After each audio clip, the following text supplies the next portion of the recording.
This is Wiggum from Reddit Omega bringing you a recap of war number 211. This one was a little special. We arranged for a scrimmage against Reddit Rho, another member of the Reddit war clan system, and pulled in a couple of members on both sides. The scrimmage was very, very close. In fact, for a large part of it, Reddit Rho was leading, and it was only because we were able to convert a little bit better on Town Hall 9 attacks that we were able to seal the win. You'll see their side, we were able to secure all the Town Hall 9s and 2-star all their Town Hall 10s. There were no Town Hall 10 triples this war. On our side, very, very close, left a star on Pugas and Esteban, but otherwise that was the difference in the war. Very, very good attacks on both sides, particularly good execution on cleanup attacks. So I'm going to show you 7 attacks from this war, and I'm going to start with a Town Hall 8 attack. Now, we don't see these very often. This is Ardent Wings on their number 28. And he's going to start with a Zap Quake. And I want you to look how he places his lightning spells.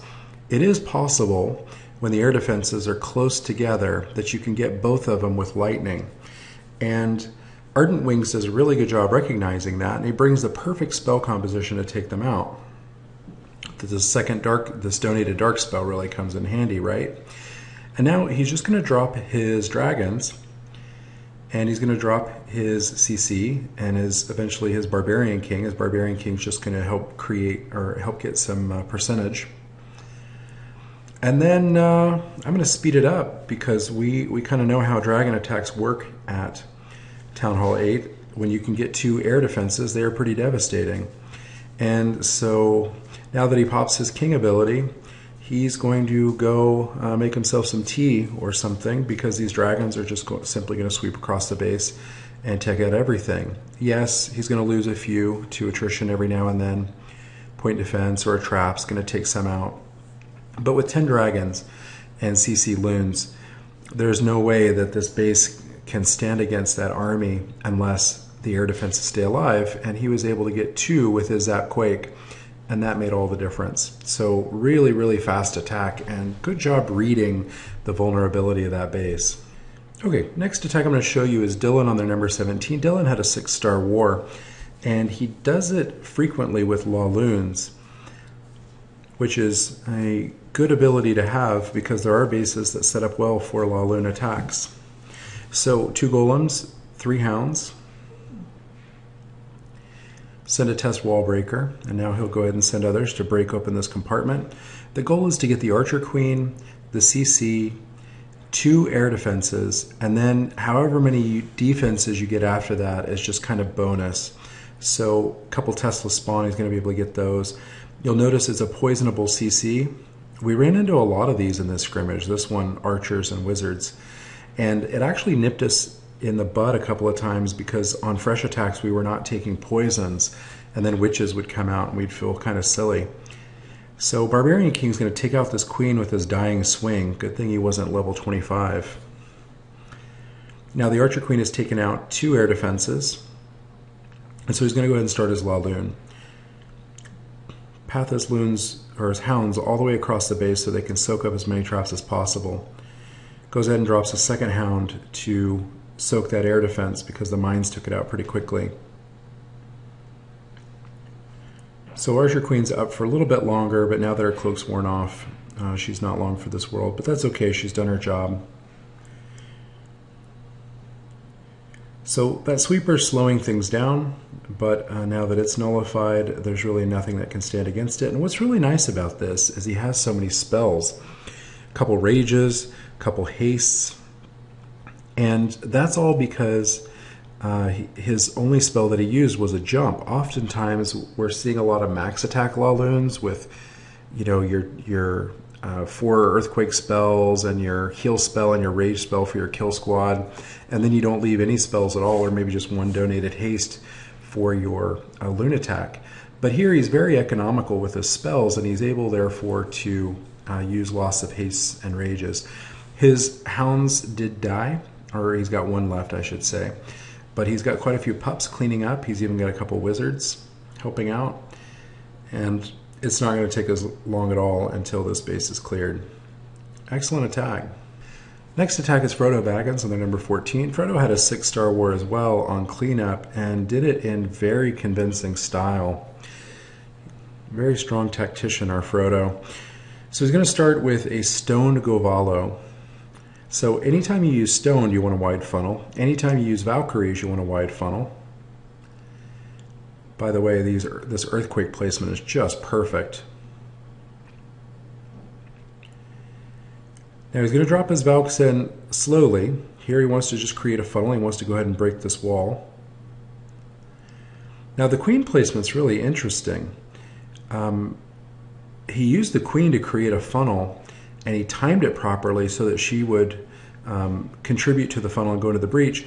Now, but she stays out, so she doesn't hit the hound. And this is really interesting the way he does this. This hound, there are no units that can hit that hound. There's a golem, barbarian king, and that's about it. So his queen is taking out these external defenses. And now that he's ravaged the core, it's time to start his hound attack. So he drops his hounds to preserve his AQ and to benefit from that golem tanking for those hounds. They've taken very little damage so far. You'll notice he has 2 heal spells, and he's going to be very patient. His king is even tanking for his hog riders. So he's getting maximum value for that. So now some of his hogs are taking damage, but he's still being patient. Could be a double giant bomb there. Nope, it's been tripped by the golem. Now his golem is tanking that wizard tower, which does lots of damage to hogs. Still being patient. And you know what? He didn't even need the heal spells, just held them. So in very, very short moments, this base is going to be wiped out, and he has 2 heal spells that he did not need. Now, that's really special, to be able to have that kind of synergy where your golems and your king and then another golem are tanking for your hogs, and you're able to path them around all the giant bombs. Really, really smart attack there, particularly that queen that he wanted to walk around the base and help contribute to point defenses. Really smart and not hit the hound. Okay, next attack is Beaker on their number 12. This was a fresh attack, and when we watched this, we were kind of laughing because we had no idea how it worked, and you'll see why. So he's going to drop golems. Notice that the golems are going to path over to that mortar, which he didn't really want. And now he's going to drop a test wall breaker, and then a couple other wall breakers behind it, but they don't quite break through that wall. 2 of them died, but he's got an extra wall breaker in reserve, and it barely drops its bomb before it dies. Okay, so funnel created. Queen can just go in the funnel. Well, the wizards take out the archer queen. So the queen can go into the funnel and then take out these loons. Okay, but the queen doesn't take the funnel, but the wizards take out the loons. And now this is a max style attack, so he drops his heal on exactly 1 wizard. And okay, CC is down, AQ is down, but no air defenses are down. You notice he has 3 hounds. He wanted to take out 2 air defenses with that CC kill, but he wasn't able to do that. So his Laloon looks like it's in significant jeopardy. But actually, he's really patient here, and his queen takes out some external defenses which free up loon pathing to go quicker into that air defense. So he goes ahead and drops his 2 hounds on the first air defense. And he's also going to drop a hound on the second air defense. His queen died. It's unfortunate. His king's still alive, not doing much. And these, despite having no spells, well, there's that 1 haste, he's able to get these loons into the 2 air defenses and take them down quickly, and he still has 2 hounds alive. 1 air defense left, just a few loons left, but you'll notice they're going to path pretty much directly over that air defense because there are no other point defenses remaining. All the rest has been taken out. The hound doesn't quite die, and all the point defenses are down, and now it's just a matter of cleanup, which you see is not going to take very long. And this was extremely curious. I've watched this attack a few times, and I understand that it happened, but everything I know about this game tells me that it shouldn't happen. And I'm just going to chalk it up to some really smart loon pathing. But very curious. His 3 hounds survive all 4 air defenses, and he still secures a 3-star. Okay, next attack is Apex Southpaw, and they're number 11. This was a cleanup attack. I want you to watch this earthquake. I don't know if there's ever been a better earthquake in the history of earthquakes, because he's going to attack this base from the west. Okay, so he lures a golem out. He's going to attack this base, from the east, using a stoned Goho, and he's got a clear path all the way to the Archer Queen. He's also got a clear path through the core of the base, and on the way he's got a lot of nice point defenses to take out. So first, the Barbarian King dies. Notice he drops a couple of hogs to help take out that cannon. It's important when you want your golems to go a long way that you take out some of the high damage point defenses with hogs while they are progressing through the base. He's got a really good funnel going.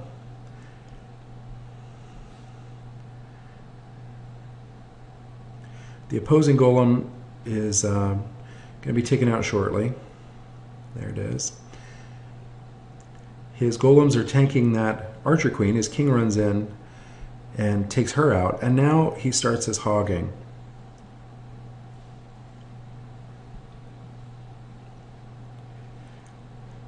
So you see he sets up perfect for a heal on those 3 Teslas, and it also catches that single giant bomb.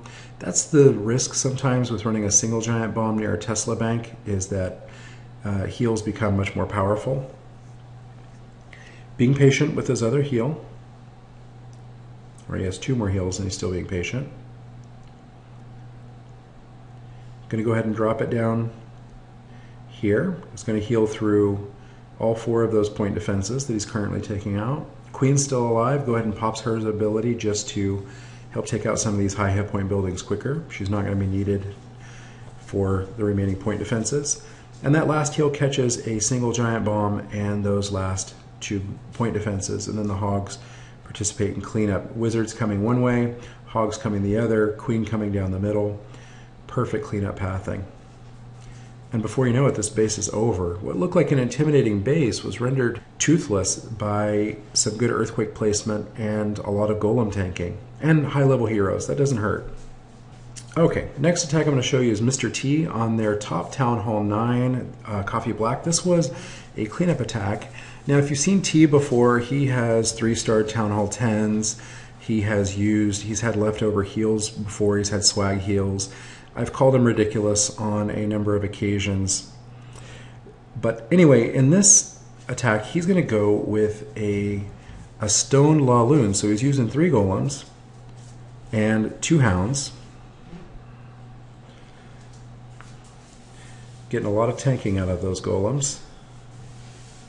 Notice the density of the point defenses there. Great earthquake placement. So he's got a max style attack. There's the heal, there's the rage. The heal is often for the barbarians spawned, or the Barbarian King spawned barbarians. In this case, it's to keep his kill squad alive longer. Hound is dead. He's going to go ahead and pop his hero abilities to break through these high hit point buildings and units. And now he's going to start his Law Loon. So drops 1 hound on the first air defense. Usually we do 2, but you see that there's really only 1 air defense left, and the queen, after the queen takes out one of the air defenses, and so drops his loons in on the remaining air defense, and then from there his queen's still alive. He's got plenty of loons left. And you'll note at the bottom, he's got a hound in reserve.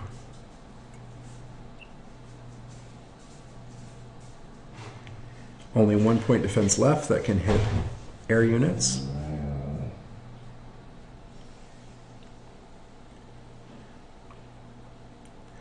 And there are air skeletons that are going to take out some of these loons.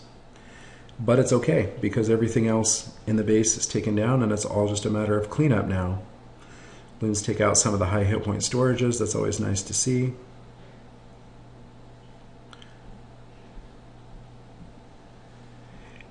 And that hound remains in his pocket. He has a swag hound. We've seen T with swag heels. We've seen him with swag hounds now. I wonder what we're going to see next. Swag golem, maybe?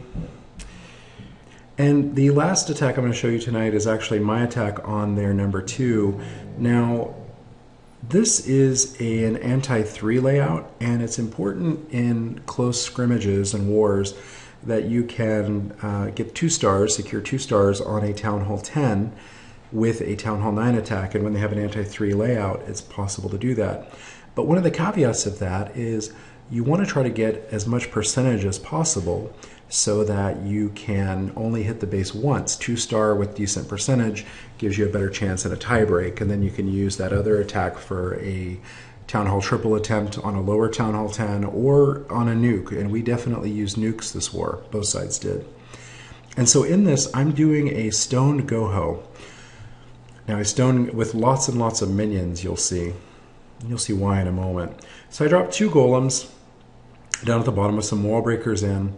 I had an extra wall breaker, and I just wanted to spawn the CC with it. I've already dropped a couple of minions. These are helping to funnel and picking up percentage. This was a fresh attack. I did not know what was in the CC. Now I drop a golem on the right side and I do some hogs with it.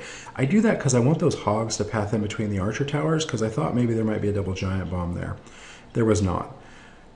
But what I do is I get them all to group up under a heal spell, and I wanted them to progress further, but the Archer Queen targeted them, so they die pretty quickly. But at the same time, that does leave my King free to go beat on a wall and try to hit the Archer Queen. Unfortunately, he's not able to do anything there. Rage was a little late, but now that I've picked up the CC and a lot of the point defenses, now I'm just going to do some percentage minions. And if you note how I've cleared the point defenses, you can see that I can get quite a bit of percent with those percentage minions. I've also got some wizards and a poison spell, which is not going to do me any good. So I'm going to speed this up a bit. You see I secure the 2-star. Now it's just a percentage game. Poison the queen, because why not? And I'm trying to get maximum mileage out of these minions. 59.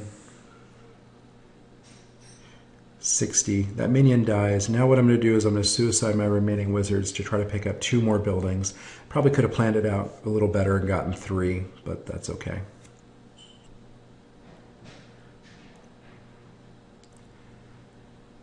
So there those wizards go down, take out 2 additional buildings. I probably could have taken out this camp as well if I had allocated 1 wizard to it, but 2 out of 3 ain't bad. So 62% 2-star, which enabled us to nuke a Town Hall 9. So hope you enjoyed those attacks. Very, very close war. Kudos to Reddit Rho for, and Mutiny for doing a great job on some of their attacks. The difference just was that our Town Hall 9 stood up a little bit better to defenses. Well, tune in next time as we cover war number 212. We've already actually matched up against a random clan, so we'll have that recap in about 2 days.